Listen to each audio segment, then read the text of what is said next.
Aj sad, Zoran Milošević pušta nadmetanje Petar Urošević.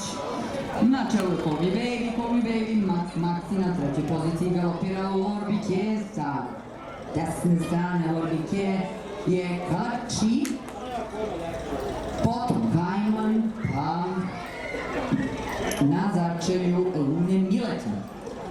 Trku vodi Call Me Baby, nekako se bolji polja da bi slavila na beogradskom pesmu.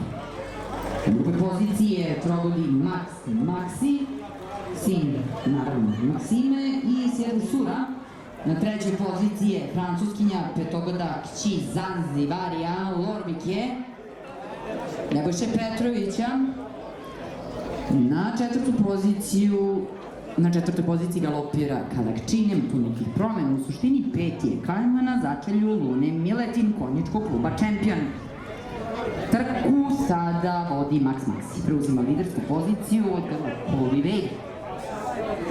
Trogodi gost iz Beograda vodi ovo nadmetanje, Maxi je na čelu. Na drugoj poziciji čini se da će opet doći do smene i da će Call Me Baby prepustiti tu drugu poziciju Lorbike, ukoliko se ne varam. Tačno tako. Trku vodi i lagano plovi ka još jednom trijumfu u trećem startu. Max, Miloš Milović. Lorbike ostaje druga. Treća pozicija za Kajmana. Četvrta pozicija za Kadakči.